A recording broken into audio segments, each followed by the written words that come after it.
Now, you live here on the Sun Coast and you have family ties and you grew up in Ukraine. We understand they continue to shellings, the Russians. Talk about what you're finding out now and give us the latest. And your dad was trapped and he got out to safety. And give the audience an update on what you've been going through.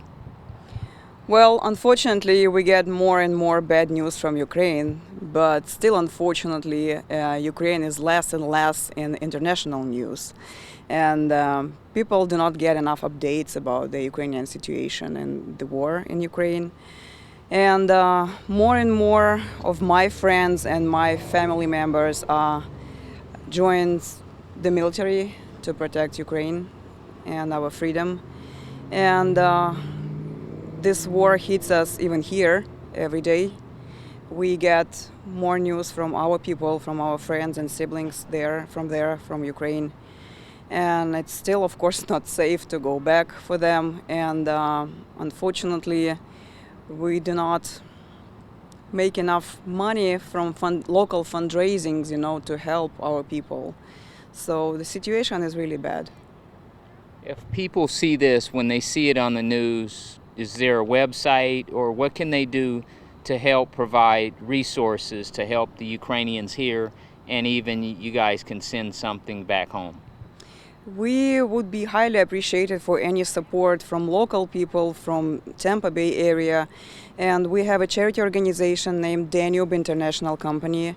And in case if you would be able to provide any support with volunteering hours, with especially temporary housing for Ukrainians, while we are helping them for free, of course, to fill in all applications and form to get some support from government, it would be great. And you can go to our Facebook page, Danube International Company, or to our website, www.danubeinternationalcompany.org, and send us a message with your name and cell phone so we can get back to you. And yes, we still try to help Ukrainian refugees who arrive here every day by United for Ukrainians program. Unfortunately, the city of Sarasota completely refused to support us and help us anyhow. So we do it on our own, and we donate our own resources and time to help people.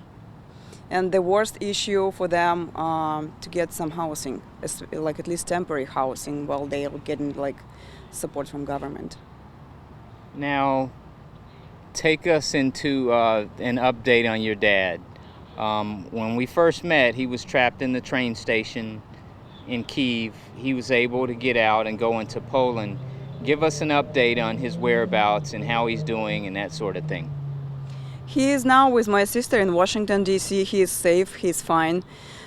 Since he came here in the end of March, he was able to apply only for temporary protective status. So he's not eligible for any support from U.S. government. And he is fully on like my sisters, support and financial support also. And he really wants to go back to Ukraine to check his house because, he is an older person and they all attached to their places.